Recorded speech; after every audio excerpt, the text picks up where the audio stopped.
From the past to the future, 2 worlds, a second chance. May the Kanmei walk with me. Hey everybody, we are back with another really chill character video. This time, as you can see, about Yunara from League of Legends. She's the new champion that just came out a day or two ago, depending on when this video comes out. And at the first and foremost, I just want to say that this video is just going to be about my personal take on her, how much I like her gameplay and her visual design and all of that sort of stuff. I am, in my mind, I'm like separating that part where she appeals to me personally versus the more objective design critique. I think that there is definitely some critique to be had about her character in a similar way that there is to most of Riot Games' very sanded down, generically appealing character designs. But now that you know that, this is about what I like about her, and that's totally cool. As we get into game 1 here, this video is just going to be structured really simply. I'm just talking, chilling. If you just want to listen, that's totally fine. You don't have to watch the video. The video is just going to be sort of cut up my first few games with the character. And as you can see, they might not be great at the beginning because this is literally my first game playing the character. And I'll be honest, I fucking suck. I'm a very average gold player. I'm actually mostly a mid laner. And AD carry is my secondary role, and so I wanted to like this character, and I did eventually. In more of the games that come up later, you're going to see me definitely liking her a lot more. But for now, I might suck a little, and that's just the process. That's just the process of learning new characters, and this character is definitely someone that I want to learn and get better at. So I guess I've got my little outline here as usual, and we just start off. So the main thing that I really, really like about Yunara and what is personally appealing to me is her visual design, her visual appeal. She sort of has this monk aesthetic going on. She's got sort of the loose pants, the more tight-fitting top. She is very controlled. Her personality is a little cold. She's very her idle animation is just her standing still in a very powerful martial arts pose. And so she's got that sort of monkish feeling despite being more of a ranged character. This team fight went so well, by the way. That was my first team fight with the character. She is in full control of her power, and the precision with which she uses it is super cool and super interesting to me. Those orbs that she has sort of floating around her make it interesting, make a very powerful show of power for her. She is very clearly showing that she is a master, and that from her experience and her age technically being a really, really old person, there is a lot going on with her in terms of that sort of controlled feeling. You've got everything in your grasp. The situation is really within reach.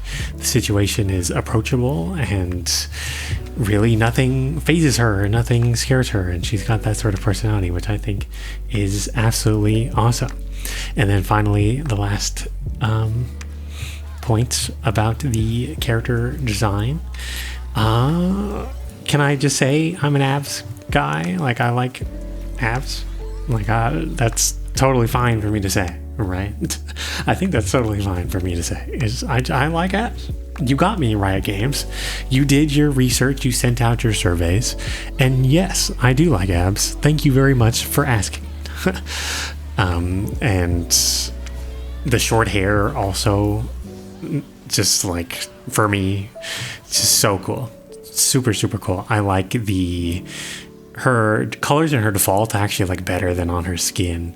I have to abandon my friend here who's playing Wave because he dies to Briar. I am so sorry. Her colors being purple and sort of different shades of purple contrasted with warm golds, both from her weapons and her powers and stuff, but also from her skin being that like sort of warm orange color. That just makes a great little complementary color scheme right there. Basic art theory 101, but it works, and I really think the character looks great. Is she appropriately designed for her lore and what she's trying to communicate? Different video.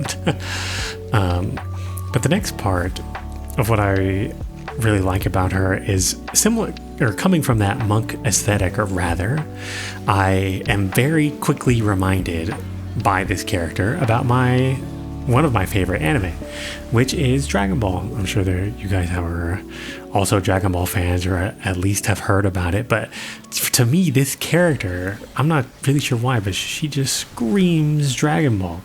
Like, of course, the sort of monk philosophy is that you get stronger by training and by practice. That's the point of Dragon Ball, is that anyone, if they put in the effort, can get really strong and do what they want to and achieve what they want. It not only in like a physical exercise sense, but in a genuinely like at anything. You can do anything if you put your mind to it and if you practice. And that's, I think, one of the main messages of Dragon Ball, and what the sort of monk identity for Yunara means partially. And people who sort of subscribe to that philosophy, just like how you should subscribe to my channel, that was disgusting, I'm really sorry. People who subscribe to that can have a ton of different motivations for getting to that level of strength, for the same reason that Goku and Vegeta have sort of different motivations. In psychology, I believe the term is called mastery orientation versus performance orientation. Mastery orientation, we would say, is what Goku has, where he wants to get better for the sake of getting better, and that is it. Like, the process to him is the enjoyable part. Goku wants to get stronger, not necessarily to beat anyone in particular, but because getting stronger to him is the satisfying part. And Vegeta, on the other hand, wants to get stronger because he wants to surpass Goku. There is specifically a goal and object to what he's trying to achieve, and that is performance orientation. That would be, for example, if you're about to study for a test, some people might study because the subject is very interesting to them and they want to learn more. Other people might study because they want to get a good grade on the test and beat their friends in what grade they get. That is that mastery versus performance orientation, and specifically for martial arts and for Goku. And I think what sort of the message of the anime is a little bit is that mastery orientation is going to give you so much more intrinsic motivation to do things and achieve things. If you are motivated to do something because you're trying to get a result out of it, it's going to be more difficult to actually motivate yourself in the long run than it is if you just genuinely like the thing and you just want to go for it. I think martial arts philosophy has a lot of that in it, in the fact that you're not necessarily looking to learn martial arts because you want to beat somebody up as effectively as possible. Although I'm sure some people do that, and in some contexts, performance orientation is actually a viable method of obtaining motivation. But I think a lot of the time for monks and people like Yunara, what I would think is that they do it for the sake of doing it, because they want to improve themselves. They love the art form, because martial arts is indeed an art form. And that's their core reason. And that motivation then is coming from inside of them and not from an external source like an opponent or a grade or a reward that you'll get or something like that. And that particular character archetype appeals to me a lot for that very reason, and Yunara being that is super cool. I quite like it. The next aspect of why I like her, I think, is the gameplay, of course. This is a video game. We're talking about gameplay. So while I am not the person to there was a briar in every game. By the way, when we were playing, there was a briar in every game, but I think I handled getting away from her right here pretty well, actually.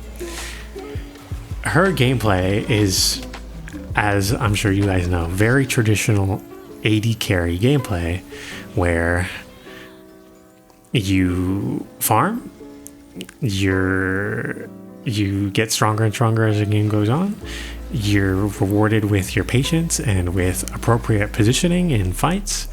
You're super squishy, and if you make a mistake, you might die, although Yunara has a decent amount of movement options, despite them not being like inherently crazy or any sort of thing, like the amount of dashes that we've gotten in the past on very particular champions, especially one that starts with K, whom I will never name for the sake of he has to not be named like Voldemort.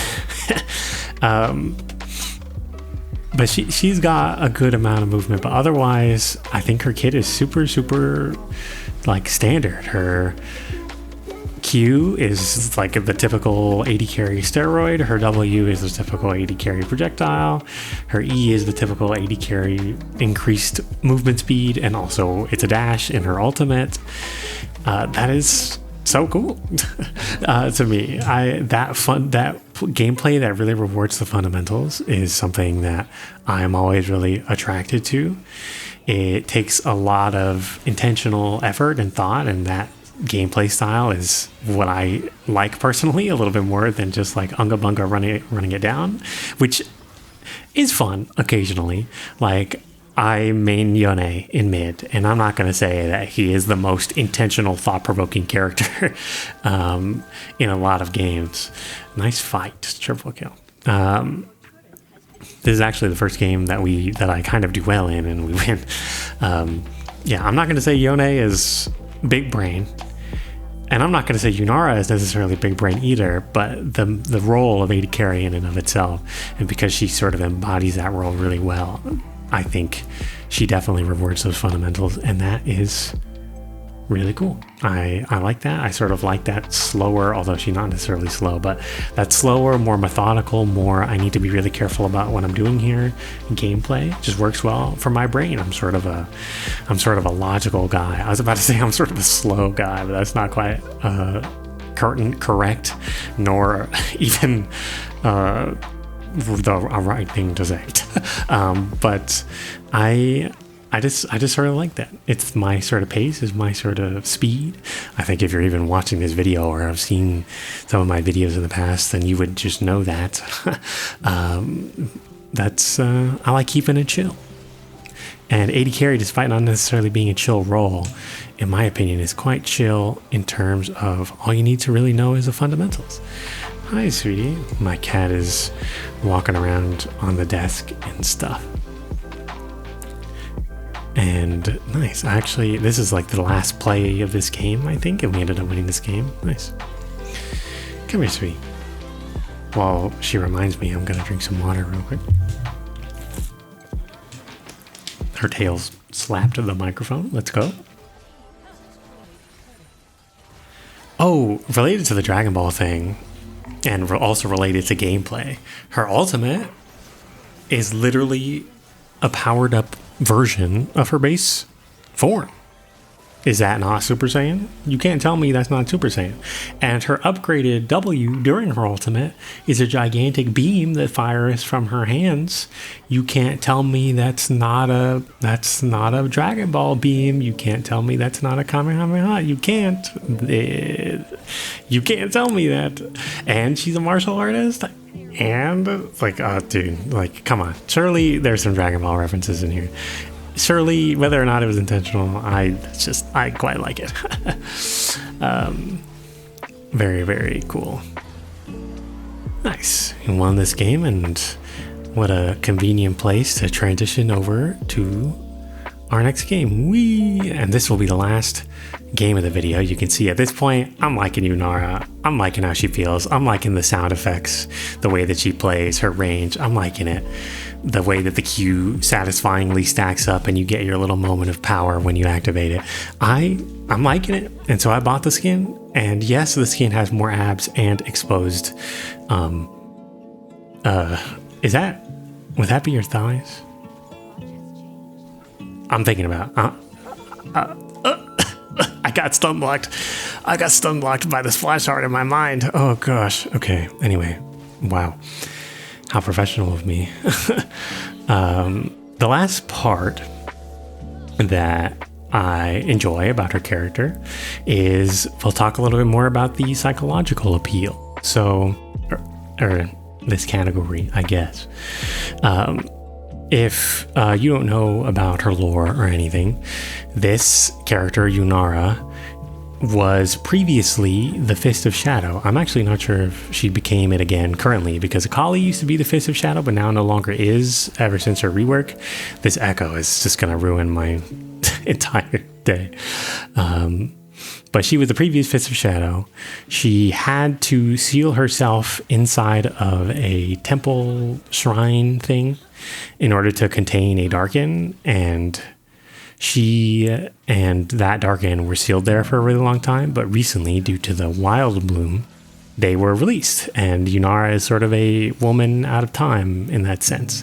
She sort of got frozen in time a very long time ago. It sort of reminds me of the baby from Final Fantasy 16. If y'all have played the DLC for that, maybe I shouldn't spoil it, but it's been a minute, I think. If you know, you know. But what's cool about that idea of her being the Fist of Shadow is like the particular role of the Fist of Shadow is that instead of being the person who tries to maintain a person who tries to maintain balance, or I suppose rather, she does attempt to maintain balance, but she doesn't do it in the way that Shen and Kennen do it, who are the Eye of Twilight and the Heart of the Tempest, respectively. But as the Fist of Shadow and as the third person in the Triumvirate, my understanding is that she is sort of an assassin. Like when the typical methods have failed, she's just gonna have to kill a motherfucker to restore balance between the material realm and the spirit realm.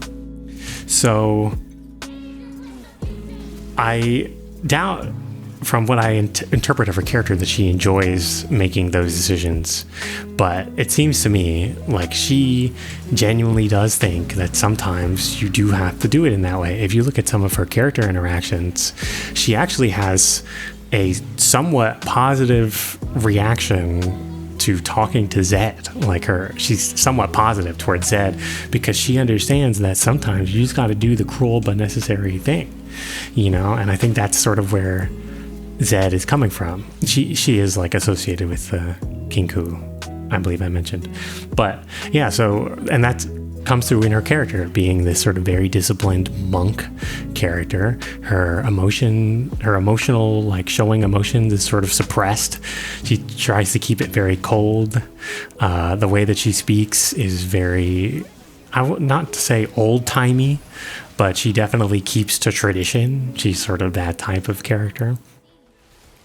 And that sort of logical calculus that she has to do, me being also somewhat of a logical person by default, I relate to it in a way. Like sometimes, yeah, you gotta make certain decisions that people might not like.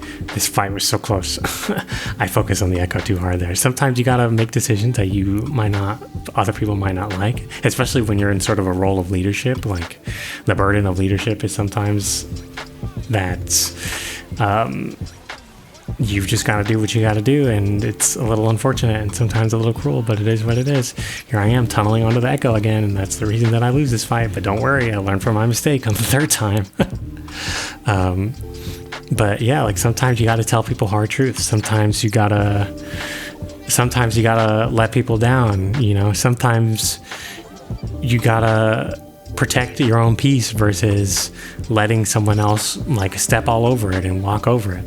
Sometimes in my estimation, hurting people is a little bit necessary, and that sounds really bad. Like I am a 50 subscriber, thank you so much by the way, YouTube channel, and for me to say that suffering is intentionally necessary, or sometimes, you know, occasionally necessary, is that's already a take for me to have on my like third video.